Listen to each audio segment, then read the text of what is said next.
গল্পের শুরুতেই আমরা একজন রহস্যময় মুখোশধারী খুনিকে দেখতে পাই, যে কিনা টিভিতে লাইভে এসে লক্ষ লক্ষ মানুষের সামনে অত্যন্ত উস্কানিমূলকভাবে পুলিশকে চ্যালেঞ্জ ছুড়ে দেয় তাকে ধরার জন্য। এই লোকটি কিন্তু যে সে কেউ নয়, তার বিরুদ্ধে তাইওয়ানে ঘটে যাওয়া অসংখ্য খুনের মামলার রহস্য লুকিয়ে আছে। পুলিশ তাকে কোনোভাবেই ধরতে পারছে না, আর মিডিয়া বিষয়টিকে এতটাই ফুলিয়ে ফাঁপিয়ে দেখাচ্ছে যে চারিদিকে এক চরম আতঙ্ক ছড়িয়ে পড়েছে। তবে এই ঘটনা শুরু হয়েছিল কিন্তু কয়েক মাস আগে। একদিন সকালে একটা মেয়ে তার পোষা কুকুরকে নিয়ে পার্কে হাঁটছিল। হঠাৎ কুকুরটি অদ্ভুতভাবে চিৎকার করতে শুরু করে। মেয়েটি যখন সামনের দিকে তাকায়, তখন গাছের নিচে একটি লম্বা বাক্স দেখতে পায়। বাক্সটি খুলতে সে ভয়ে আটকে ওঠে, কারণ ভেতরে ছিল একটি মানুষের কাটা হাত।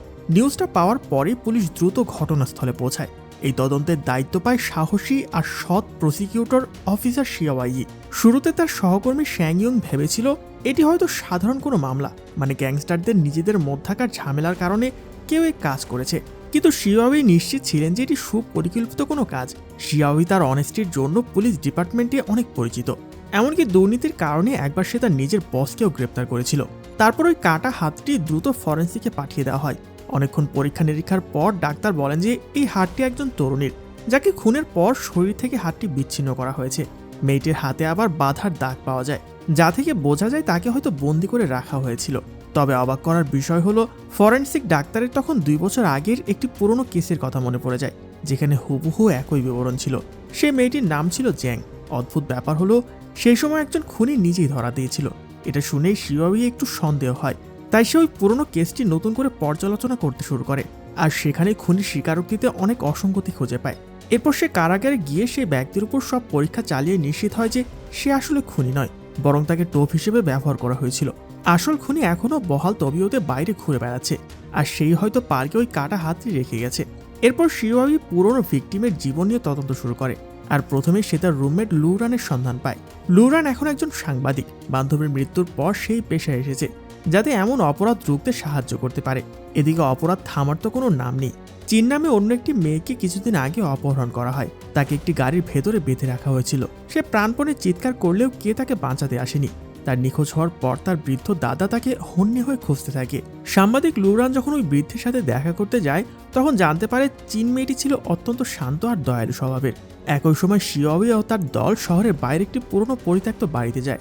সেখানে তারা আরও একটি লাল বাক্স খুঁজে পায়, তবে এবার ভেতরে হাত নয়, বরং অপহৃত চীনের কিছু ব্যক্তিগত জিনিস ছিল। শিয়াওই তো এখন নিশ্চিত হয়ে যায় যে এটি একটি সিরিয়াল কিলারের কাজ, আর চীন হয়তো পরবর্তী শিকার।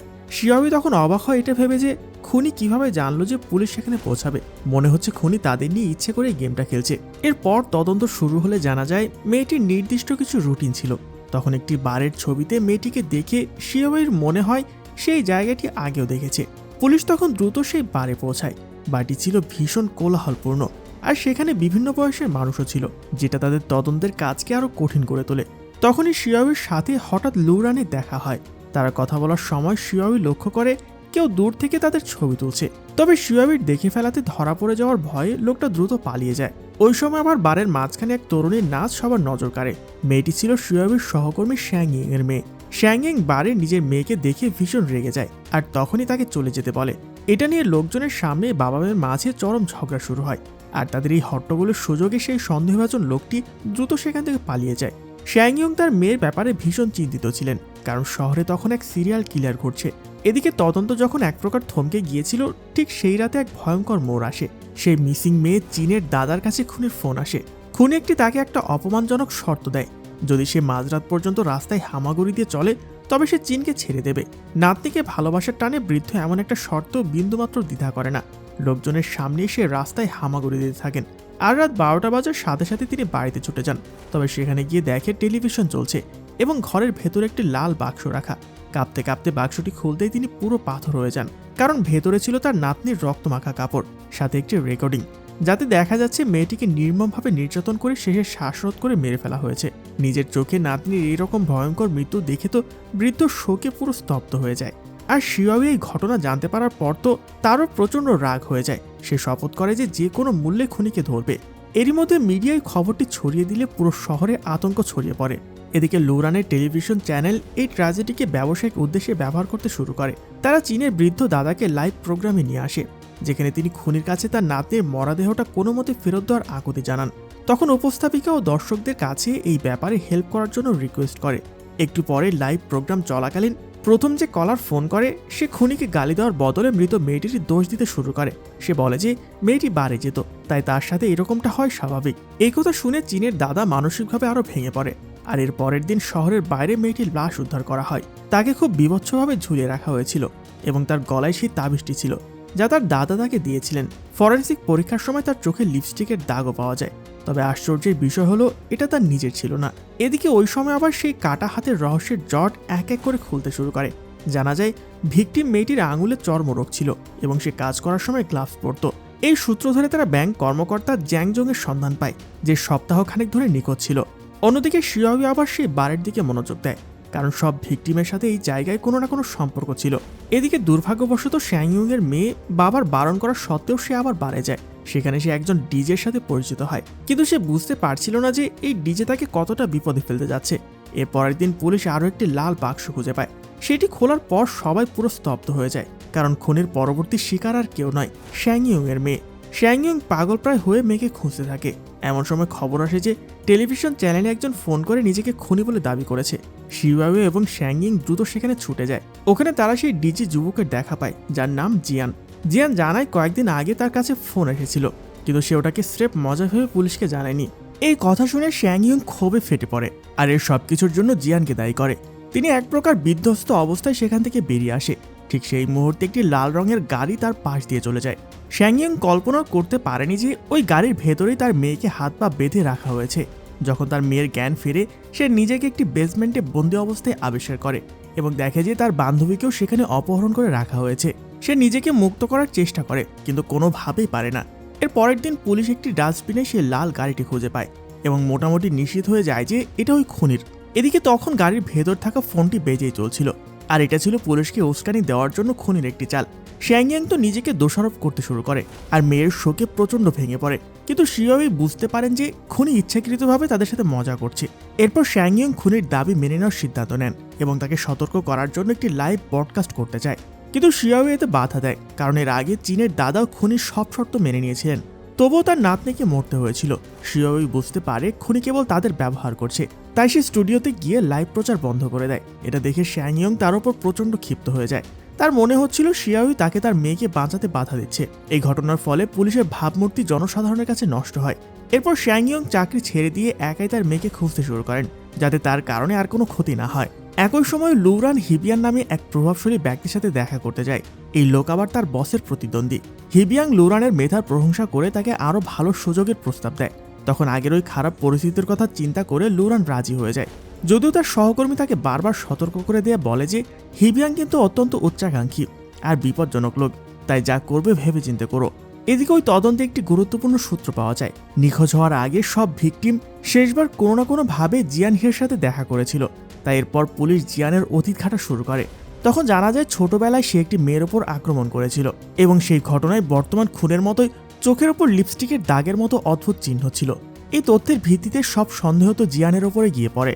শ্যাংইং এটি জানতে পেরে সরাসরি স্টুডিওতে গিয়ে জিয়ানকে মারতে শুরু করে আর তার মেয়েকে ফিরিয়ে দিতে বলে। জিয়ান তখন আতঙ্কিত হয়ে অস্বীকার করতে থাকে যে সে খুনি নয়। শ্যাংইং তাকে আরও মারতে গেলে জিয়ানের বোন এসে তখন তাকে রক্ষা করে আর দাবি করে যে তার ভাই এমন কাজ কখনোই করতে পারে না। কিন্তু যাওয়ার আগে শ্যাংইং তাকে হুমকি দিয়ে যায়। পরে জিয়ানের বোন তাকে তার অতীত নিয়ে প্রশ্ন করলে সব পরিষ্কার হতে শুরু করে। জিয়ান ছাত্র অবস্থায় খুব চুপচাপ স্বভাবের ছিল। একবার শার্লিন নামের এক মেয়ে তার দলবল নিয়ে তাকে অনেক নির্যাতন করেছিল।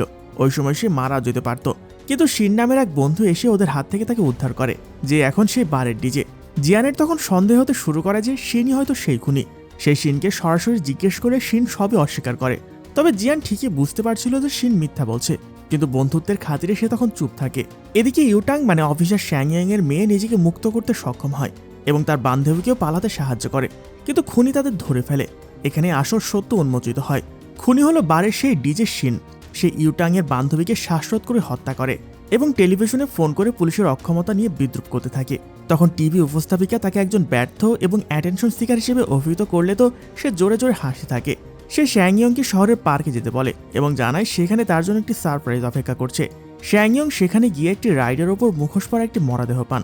শুরুতে তিনি নিজের মেয়ে ভেবে আতঙ্কিত হলেও পরে দেখেন এটি তার মেয়ের বান্ধবীর, অর্থাৎ খুনি তার চতুর্থ শিকারকে হত্যা করেছে। কিন্তু ইউটাং এখনও নিখোঁজ। তদন্ত এরপর আবারও সেই অদ্ভুত লিপস্টিকের দিকে মোড় নেয়। জানা যায় এটি অনেক পুরনো একটি ব্র্যান্ডের লিপস্টিক। তদন্তে দেখা যায় সে শার্লিন নামের মহিলা কিছুদিন আগেই মারা গেছে এবং মৃত্যুর আগে সে অদ্ভুত আচরণ করত। শিয়াওই তো শার্লিন যেখানে থাকতো ওই জায়গাটা তল্লাশি করে আর সেখানে শিনের নাম লেখা দেখতে পায়। তাই এরপর সে সরাসরি শিনের বাড়িতে চলে যায় আর তার মায়ের সাথে দেখা করে। সে লক্ষ্য করে যে শিনের মা ঠিক সেই একই লিপস্টিক ব্যবহার করছে। এরপর শিনের মা যখন রান্নাঘরে যায়, এই সুযোগে শিয়াওই ওপরে গিয়ে একটি শিউরে ওঠার মতো দৃশ্য দেখতে পায়। একটি ঘর, অনেক লাল বাক্স আর পুতুলে ঠাসা। আর এখানে আসল সত্য বেরিয়ে আসে। শিনের এক বোন ছিল যে ছোটবেলায় মারা যায়। এরপর শিনের মায়ের মানসিক ভারসাম্য নষ্ট হয়ে যায় এবং তিনি শিনকে সেই মেয়ের মতো করে বড় করতে থাকেন। তিনি শিনকে মেয়েদের পোশাক পরাতেন এবং মেয়ের নামেই ডাকতেন। এই বিকৃত শাসন শিনের মানসিকতা ধ্বংস করে দেয় এবং সে সবসময় একটা কাল্পনিক কণ্ঠস্বর শুনতে শুরু করে। এদিকে শিন সেই পুরনো ফ্রকটি দেখে তো অনেকটা ইমোশনাল হয়ে পড়ে আর পরোক্ষভাবে নিজের অপরাধ স্বীকার করে। কিন্তু একজন প্রভাবশালী আইনজীবীর হস্তক্ষেপে প্রমাণের অভাবে তাকে তখন বাধ্য হয়ে ছেড়ে দিতে হয়। শ্যাংইয়ং যখন এই খবর জানতে পারে সে কোনোভাবে সহ্য করতে পারে না, তাই নিজের হাতে প্রতিশোধ নেওয়ার সিদ্ধান্ত নেয়। তিনি গোপনে শিনকে অনুসরণ করে একটি পরিত্যক্ত জায়গায় পৌঁছায়। সেখানে শিনকে ধরে নিজের মেয়ের কথা জিজ্ঞেস করে, কিন্তু শিন তাকে তখন ধাক্কা দিয়ে সিঁড়ি থেকে ফেলে দেয়। শ্যাংইয়ং মাথায় আঘাত পেয়ে সেখানে অজ্ঞান হয়ে যায়। এরপর পুলিশ এসে তাকে উদ্ধার করে হাসপাতালে ভর্তি করে আর শিন তো আবার তাদের হাত থেকে পালিয়ে যায়। এরই মাঝে হঠাৎ করেই এই মামলায় শহরের মেয়র এবং বড় বড় আইনজীবীরা এসে তদন্ত বন্ধ করতে বলেন। এটা দেখে তো শিয়াওয়ের সন্দেহ হতে শুরু করে। তাই সে লুরানকে দিয়ে তদন্ত করে জানতে পারে যে শিনের মায়ের সাথে নাকি মেয়রের পুরনো সম্পর্ক ছিল, অর্থাৎ শিন সম্ভবত তার অবৈধ সন্তান। এই তথ্য পাওয়ার পর মামলাটি তো আরও জটিল হয়ে ওঠে। এরপর শিনের কল লিস্ট চেক করে জ্যাংমি নামে আরেক মেয়ের সন্ধান পাওয়া যায়, যে 2 বছর আগে নিখোঁজ হয়েছিল। তার পরিবার ভেবেছিল সে বিদেশে আছে, কারণ প্রতি বছর তার নামে চিঠি আসতো। কিন্তু পুলিশ শিনের বাড়ি তল্লাশি চালিয়ে তার কবর খুঁজে পায়। সে ছিল শিনের প্রথম শিকার। শিন তাকে তার মৃত বোনের ফ্রক পরা অবস্থায় দেখে হিতাহিত জ্ঞান হারিয়ে খুন করেছিল। এই তথ্য পাওয়ার পরেই পুলিশ শিনের বিরুদ্ধে গ্রেপ্তারি পরোয়ানা জারি করে। মেয়র বাধা দেওয়ার চেষ্টা করলেও শিয়াওই তা উপেক্ষা করে অভিযান চালায়। ইতিমধ্যে জিয়ানহি নিজেই শিনকে খুঁজে বের করে এবং ইউটাংকে মুক্ত করে আত্মসমর্পণের অনুরোধ জানায়। কিন্তু শিন নিয়ন্ত্রণ হারিয়ে জিয়ানকে আঘাত করে। জিয়ান যখন জ্ঞান ফিরে পায়, সে নিজেকে শিনের গাড়ির ভেতরে দেখতে পায়। অনেক বেগে চলার কারণে এক পর্যায়ে গাড়িটি নিয়ন্ত্রণ হারিয়ে একটি খাদে পড়ে যায়। এরপর পুলিশ যখন সেখানে পৌঁছায়, দেখে শিন এবং জিয়ান দুজনে মারা গেছে। একমাত্র জীবিত উদ্ধার হয় ইউটাং, কারণ সে গাড়ির পেছনে বাধা অবস্থায় ছিল। এরপর পুলিশ শিনের আস্তানায় তল্লাশি চালিয়ে অসংখ্য প্রমাণ এবং সেই কাটা হাতের মেয়েটির মরদেহ উদ্ধার করে। সবকিছুর শেষেও জিয়ানের উপর সন্দেহের তীর থেকে যায় যে সে হয়তো শিনের সহযোগী ছিল। তার বোন যখন নিজের ভাইয়ের জঘন্য কাজের কথা জানতে পারে, সে মানসিকভাবে প্রচণ্ড ভেঙে পড়ে। শিয়াওই তখন তাকে আশ্বস্ত করে বলে যে আমি সত্য বের করবই। এরপর দেখা যায় জিয়ানের শেষকৃত্য অনুষ্ঠানে ভিকটিমদের পরিবার তাদের আক্রমণ করে এবং বিভিন্ন ভাষায় গালিগালাজ করে অপমান করতে থাকে। ঠিক তখনই লুরান সেখানে উপস্থিত হয়ে তাদেরকে থামায়।